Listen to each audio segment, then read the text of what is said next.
The crimson dawn of Kayla 7 painted the jagged mountain peaks in shades of rust and copper, casting long shadows across the neutral zone that had become humanity's most dangerous frontier.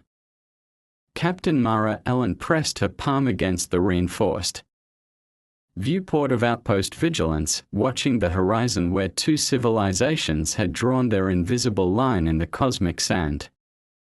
Beyond those peaks lay Xerix territory, a realm where death walked on 8 legs and breathed acid into the void. For 3 years, Mara had commanded this remote station, a collection of prefabricated modules and defensive arrays perched on a plateau like an eagle's nest overlooking a battlefield.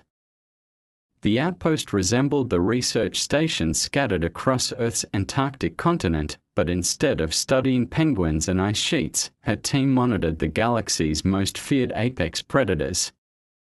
The Xerix had evolved on a world where only the strongest, fastest, and most cunning survived. They stood 7 feet tall on their hind legs, their exoskeletons harder than military-grade ceramics, their minds sharp enough to outmaneuver human tactical computers. "Captain, we're detecting atmospheric disturbances in Sector 7, reported Lieutenant Chen from the communications array. His voice carried the tension that had become commonplace since the last Xerix raid 3 months ago. "Plasma storm. Building fast, Category 4, maybe 5. Mara turned from the window, her weathered face etched with concern. At 42, she had seen enough frontier conflicts to know when nature itself was about to tip the balance of power. Plasma storms on Kayla 7 were legendary, electromagnetic hurricanes that could strip flesh from bone and turn the moon's surface into a hellscape of supercharged particles and deadly radiation. "Time to impact," she asked, moving to the central command console where holographic displays showed the approaching tempest as a writhing mass of red and orange energy. 18 minutes, maybe less. The storm's accelerating. The outpost's proximity. Sensors began chirping, first sporadically, then with increasing urgency. Something was moving in the valley below, caught between the storm's path and the natural barriers that would normally provide shelter. Mara enhanced the display, and her blood ran cold. Xerix. But not the warriors she expected. Through the swirling dust kicked up by the storm's leading edge, she could make out small forms, juveniles, barely the size of human children, their movements panicked and uncoordinated. They had wandered into a narrow canyon during what appeared to be a hunting lesson, and now falling rocks and debris from the storm's electromagnetic field were trapping them in a natural prison. "My God," whispered Sergeant Torres, peering over Mara's shoulder at the display. "Are those cubs?" The question hung in the air like a challenge to everything they thought they knew about their enemies. For 3 years, they had seen only the Xerix war machine, disciplined hunting packs that moved with military precision, leaving no survivors and taking no prisoners. The idea that these apex predators had families, children who could be caught off guard and vulnerable, shattered assumptions that had kept both species locked in an eternal standoff. "Captain, we need to secure the outpost," Chen urged, his fingers already dancing across the controls to raise their defensive shields. "If there are cubs down there, the adults won't be far behind. And when they find their young in danger, they'll blame us," Mara finished, understanding the terrible arithmetic of the situation. In less than 20 minutes, a plasma storm would turn the valley into a death trap. If the Xerix cubs died, their pack would assume human involvement. The fragile ceasefire that had held for 6 months would shatter, and the border wars would resume with unprecedented fury, but if someone didn't act soon, those cubs would die. Regardless of politics, Mara stared at the tactical display, watching the storm's approach vector intersect with the canyon where small forms continued their desperate struggle against falling debris. Her training screamed at her to follow protocol, secure the outpost, maintain defensive positions, and let nature take its course. But something deeper, something fundamentally human, rebelled against the cold mathematics of survival. "Captain," Torres prompted, sensing her internal conflict. The storm was 16 minutes out, and closing fast. Mara's hands moved with practiced efficiency as she sealed her environmental suit, the powered armor responding to her biometric signatures. With a soft hum of activation, the suit's heads-up display painted her vision with tactical overlays, atmospheric readings, and a countdown timer that seemed to tick faster with each passing second, 14 minutes until the plasma storm reached maximum intensity. "Captain, you can't be serious," Lieutenant Chen protested, following her toward the outpost's equipment bay. "Those things down there, they are not our responsibility. They are the enemy. They are children, Chen." Mara's voice carried the weight of command and something else, a moral certainty that brooked no argument. She grabbed a portable shield generator from the emergency supplies, its compact form designed to protect survey teams from Kayla 7's frequent electrical storms. "Enemy or not, I won't watch kids die when I can do something about it." The equipment bay's airlock cycled with mechanical precision, revealing the moon's harsh surface. Kayla 7's atmosphere was technically breathable but tainted with trace metals that made long-term exposure dangerous. The approaching storm had turned the sky the color of old blood, and electromagnetic interference was already playing havoc with her suit's sensors. Mara activated her jetpack and launched herself toward the canyon, the outpost falling away behind her like a metal island in an ocean of rust-colored stone. The terrain below was a maze of wind-carved formations and deep fissures, perfect ambush country for Xerx hunting parties. Under normal circumstances, no human would venture into this region alone and expect to return alive, but these weren't normal circumstances. The canyon wall rose before her like a broken cathedral, its layered stone telling the story of geological epochs. She touched down at the rim and peered into the depths, her suit's enhanced optics cutting through the gathering storm haze to reveal the trapped cubs below. They were huddled against the canyon's far wall, their chitinous shells already darkened with dust and debris. One appeared injured, favoring its left rear leg. Mara rappelled down the canyon wall with military precision, her boots finding purchase on narrow ledges and rocky outcroppings. The cubs noticed her descent immediately, their compound eyes tracking her movement with the predatory focus that made their species so dangerous. But instead of the aggressive posturing she expected, they seemed to shrink back, pressing themselves against the stone as if trying to disappear. Fear. They were afraid of her. The realization hit Mara like a physical blow. For 3 years, she had imagined the Xerx as emotionless killing machines, perfectly evolved for warfare and conquest. But these cubs displayed the same terror any child might show when confronted by a monster from their nightmares. To them, she wasn't a rescuer, she was humanity incarnate, the stuff of Xerx bedtime stories about bipedal demons who descended from the sky to steal away the unwary. "Easy," she whispered, though her suit's external speakers would translate the words into electromagnetic pulses the cubs couldn't understand. "I'm not here to hurt you." The injured cub mewled, a sound that pierced straight through Mara's assumptions about Xerx's emotional capacity. It was unmistakably the cry of a frightened child calling for its parent. The other cubs responded by forming a protective circle around their wounded companion, their small forms trembling with exhaustion and terror. Lightning began to arc across the canyon rim above, harbinger of the approaching storm. Mara checked her countdown timer, 8 minutes until maximum intensity.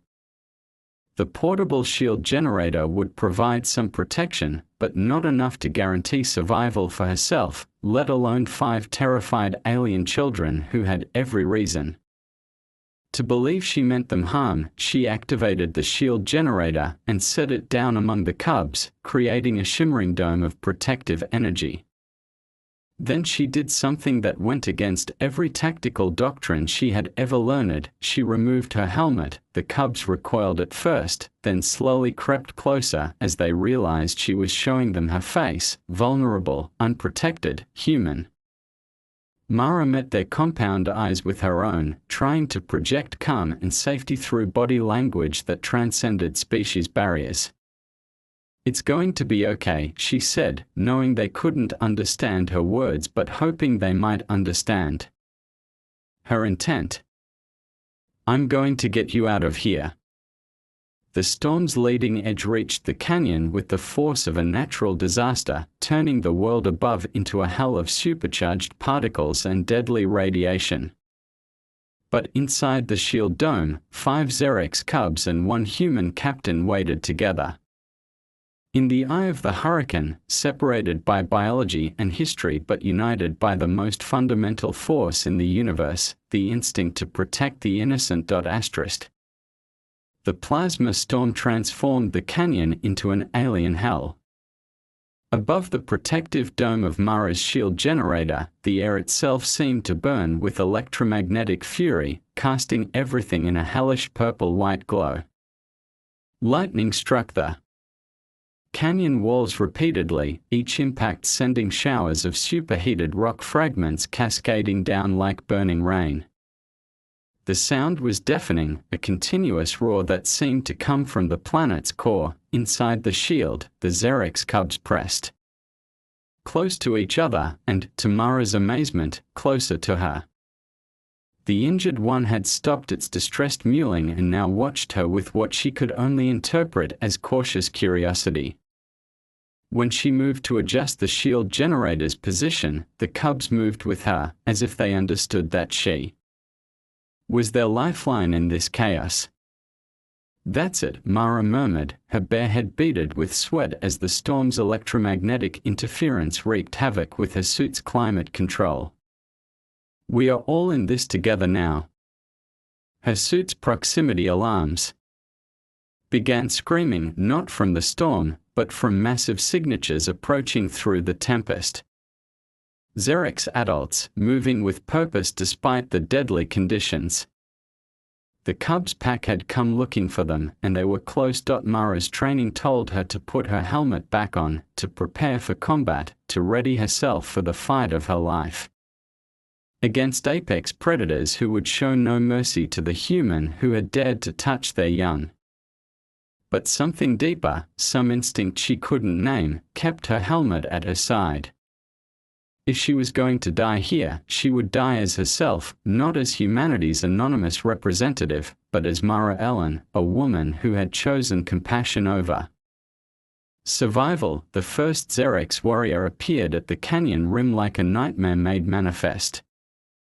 Even through the storm's interference, Mara could see its massive form, 8 feet of evolved killing machine, its exoskeleton scarred from countless battles, its multiple limbs designed for speed and lethality. This was no mere soldier. The ceremonial markings etched into its shell marked it as a warbrood leader, one of the elite warriors who had earned their rank through single combat and proven tactical brilliance. More warriors appeared, their forms barely visible through the electromagnetic chaos above. They moved with predatory grace despite the storm, finding handholds and rappelling points that would have challenged the most experienced human climbers. But they stopped at the canyon rim, seeming to assess the situation below. What they saw must have defied every assumption about human behavior. One of their ancient enemies, unmasked and vulnerable, sharing shelter with their cubs instead of taking hostages or demanding terms. The warbrood leader, Varkal, though Mara didn't know his name yet, descended into the canyon with fluid precision. His compound eyes fixed on her as he approached the shield barrier, and Mara felt her heart hammering against her ribs. Every instinct screamed at her to reach for her sidearm, to go down fighting, to maintain the dignity of her species in her final moments. Instead, she remained perfectly still, her hands visible and empty, her posture non-threatening despite the impossibility of appearing harmless to a creature that could tear her apart with casual ease. Varkal stopped just outside the shield dome, his massive form casting angular shadows in the generator's blue-white glow. The cubs immediately began chattering in their electromagnetic language, rapid pulses and harmonics that Mara's universal translator couldn't process fast enough to provide real-time interpretation. But their meaning was clear enough. They were telling their pack leader about the strange human who had sheltered them from the storm. The warrior's attention shifted to the injured cub, and Mara saw something in his body language change. The predatory tension remained, but it was joined by something else, concern, perhaps even tenderness. When he looked back at her, his compound eyes held a question she couldn't answer with words. So she answered with action, moving slowly, telegraphing. Every gesture. Mara opened her suit's medical kit and withdrew her emergency biofoam applicator. She had used similar devices to treat injured humans, but she had no idea if the medication would help or harm a Zerek's physiology. But the injured cub was clearly in pain, and sometimes the gesture mattered more than the outcome. She looked directly at Varkal, holding up the medical device, her meaning clear. May I? For a heartbeat that seemed to last forever, the canyon held its breath. Lightning continued to strike the rim above, the storm raged in electronic fury, but in that moment the universe seemed to balance on the edge of a knife. Would the Warbrood leader see her offer as kindness or threat? Would he interpret her gesture as mercy or manipulation? Varkal stepped back from the shield barrier and gestured with one clawed appendage, a complex motion that Mara's translator finally paused. Proceed. Permission. Trust. The first word ever spoken in peace between their species. Conveyed not through language but through the universal grammar of compassion. Mara's hands trembled as she applied the biofoam to the injured cub's leg, acutely aware that every movement was being watched by creatures who could end her life. In seconds, the medical foam hissed as it made contact with the Zerex's chitinous shell, and for a terrifying moment she wondered if she had just poisoned the very being she was trying to help. But the cub's distressed chittering subsided into what sounded almost like a purr of relief, and she felt some of the tension leave her shoulders. Varkal had moved closer to the shield barrier, his massive form now clearly visible in the generator's protective glow. Up close, Mara could see details that no human intelligence report had ever captured. The intricate patterns etched into his exoskeleton weren't just rank insignia but seemed to tell a story, like living artwork that chronicled battles fought and victories won. His compound eyes, which she had expected to be cold and alien, held an unmistakable intelligence, not the calculating cunning of a predator, but the deeper wisdom of a being who had lived long enough to understand the weight of life and death. The storm was beginning to weaken, its electromagnetic fury gradually subsiding into mere deadly rather than catastrophic levels. But neither Mara nor the Zerek's warriors made any move to leave the canyon. Something unprecedented was happening here, something that neither species had words for yet. The injured cub, now mobile thanks to the biofoam's support, approached Mara with cautious steps. Its compound eyes studied her face with the intense curiosity of youth, and when it reached out with one small appendage to touch her bare hand, she felt her throat tighten with unexpected emotion. The cub's shell was warm to the touch, nothing like the cold metal she had imagined, and its grip was gentle despite the razor-sharp edges of its natural weaponry.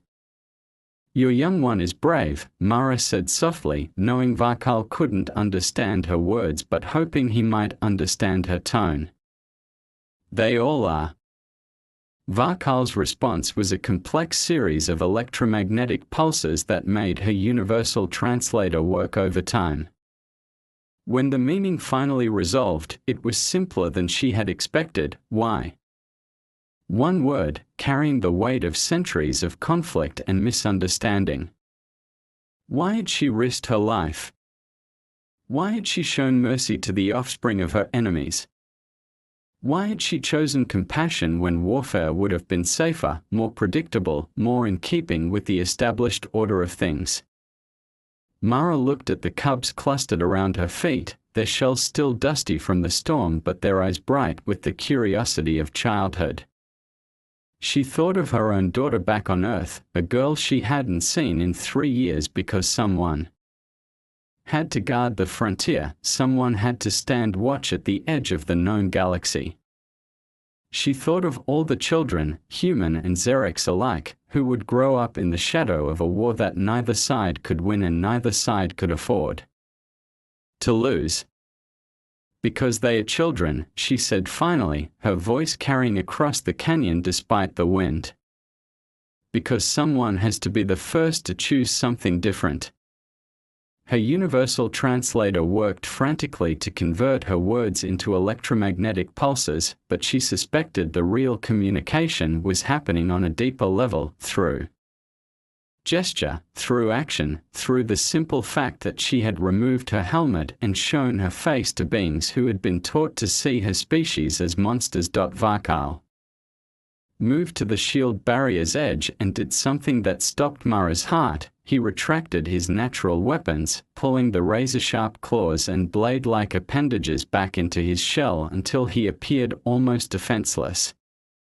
It was a gesture of profound trust, the Xerix equivalent of disarmament in the face of an enemy. Then he did something even more remarkable. He removed a small device from his utility harness, clearly a weapon of some kind, probably capable of punching through her armor as if it were paper. Instead of threatening her with it, he set it down outside the shield barrier and stepped back. The message was clear: I choose to trust you as you have trusted me. The storm's final lightning strikes were fading, leaving the canyon in an eerie twilight that spoke of endings and beginnings. Above them, Mara could see other Xerix warriors beginning their descent, no longer moving with predatory intent but with something that looked almost like curiosity. They had witnessed something unprecedented, a human and a Xerix war brood. Leaders standing together in peace, their young safe between them.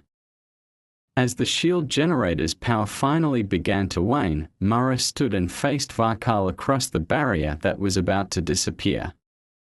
In moments, there would be nothing between them but air and intention, no protection except the fragile understanding they had built in the eye of the storm. This changes everything, she whispered, not sure if she was speaking to him or to the universe itself. The shield flickered and died, leaving them standing face to face in the gathering dusk of Kayla 7, while above them the stars began to emerge. Like witnesses to a moment that would reshape the galaxy's future, the medbay of Outpost Vigilance had never hosted a gathering quite like this one. 3 days after the storm, Mara found herself sitting across a conference table from Varkal, with 5 Xerix cubs exploring the human facility under the watchful eyes of both species' finest warriors. The universal translators had been working overtime, finally beginning to bridge the gap between electromagnetic pulses and spoken language, but much of their communication still happened through gesture, expression, and the growing vocabulary of mutual respect. The injured cub, who Mara had learned was called something like a swift strike in morning light, had taken a particular interest in human technology. It was currently investigating a standard-issue tablet with the focused attention of a born engineer, occasionally looking up to chirp questions at Lieutenant Chen, who was doing his best to explain human interface design to a being whose species had evolved entirely different approaches to information processing. Your healing foam worked well, Varkal said, his translated words carrying undertones that the machine couldn't quite capture. Our medical speakers are curious about the chemistry. Mara smiled, noting how naturally the conversation had shifted. From territorial disputes to technical exchange. I'd be happy to share the specifications. Our field medics have been working on treatments that might work across species barriers, we just never had the chance to test them in peaceful circumstances. The Warbrood leader's compound eyes fixed on her with what she had learned to recognize as deep thought. Peaceful circumstances. This is a new concept for my pack. For 3 generations, we have known only the readiness for war. Same here, Mara admitted. This outpost was built as a weapons platform, not a meeting hall. But maybe it's time we built something different. Through the viewport, she could see the fruits of that different approach taking shape. In the valley where the cubs had nearly died, joint engineering teams were constructing something unprecedented, a neutral facility designed not for warfare but for communication. Human modular construction techniques merged with Xerex biotechnology to create a structure that was both functional and symbolic, a place where 2 species could meet as equals rather than enemies. The project had not been without controversy. Admiral Reyes had initially ordered Mara court-martialed for unauthorized contact with hostile forces, but the footage from her suit cameras had changed the conversation dramatically. Watching a human risk her life to save Xerex cubs had shifted public opinion in ways that decades of diplomatic protests could never achieve. Similarly, the Xerex High Command had apparently engaged in heated debate about Varkal's decision to spare Mara's life, until the cubs themselves had testified about her actions during the storm. The Galaxy watchers, Varkal observed, his translated voice carrying what sounded like amusement. Both our species have sent observers. Scientists, warriors, speakers for the dead. All come to see if peace is possible. Mara nodded, aware of the ships gathered at the edge of the system, a mixed fleet keeping cautious distance while monitoring every development. No pressure at all, she said dryly. The humor translated better than she expected, and Varkal's electromagnetic field flickered in what she had learned was the Xerex equivalent of laughter. Pressure by observation is universal, it seems. Even apex predators must perform for an audience. Swift strike in morning light chose that moment to successfully activate the tablet's holographic display, filling the air above the conference table with a 3-dimensional map of local space. The other cubs clustered around their companion's achievement, chittering excitedly as they explored the human representation of stellar cartography. To them, it was simply a fascinating toy. To the adults watching, it was a symbol of knowledge, shared freely between species that had spent centuries trying to destroy each other. They learn fast, Mara observed. Cubs always do. It is why we guard them so carefully, why we teach them to be cautious of strangers. Varkal's attention turned to Swift Strike, who was now showing the other cubs how to manipulate the holographic controls. But perhaps we have been too cautious. Perhaps our cubs need to learn that not all strangers bring death. A soft chime from the communications array interrupted the moment. Lieutenant Chen looked up from where he had been demonstrating human eating utensils to a fascinated young Xerex. Captain, we're receiving a priority transmission from both fleets. Joint message from Admiral Reyes and High Commander Sekvar. Mara and Varkal exchanged glances, a form of communication that had become natural over the past few days. Put it through, Lieutenant. The holographic display shifted to show 2 figures side by side. Admiral Reyes, her stern face softened. by what might have been Hope and High Commander Sekvar, whose electromagnetic field pulsed with controlled excitement. When they spoke, it was in unison, their words carefully rehearsed and heavy with historical significance. By joint accord of the Human Colonial Alliance and the Xerex Dominion, we hereby establish the Kayla Accords, the first formal peace treaty between our species. Captain Ellen and Warbrood Leader Varkal, you are designated as founding ambassadors to this new era of cooperation. May the friendship you have built in crisis become the foundation for lasting peace among the stars. As the transmission ended, Mara looked around the medbay that had become an impromptu diplomatic center. Cubs from a species once considered humanity's greatest threat were playing with human technology while their warriors shared tactical experiences with human soldiers. It wasn't the peace anyone had imagined, it was messier, more complicated, and infinitely more hopeful. Swift striking morning light looked up from the tablet and chirped something that the translator rendered as, "Are we friends now?" Mara met Varkal's compound eyes and saw her own wonder reflected there. "Yes," she said, speaking to the cub but meaning it for the galaxy. "I think we are." Outside the viewport, the binary sunrise of Kayla 7 painted the construction site in shades of gold and silver, illuminating the framework of a building that would serve as a bridge between worlds. And in the distance, the mixed fleet of former enemies began moving closer, no longer maintaining the posture of war but positioning themselves as guardians of something unprecedented, a peace built not through conquest or surrender, but through the simple recognition that even the galaxy's most dangerous predators were capable of choosing compassion over conflict. The day the friendship began had become the first day of a new age among the stars.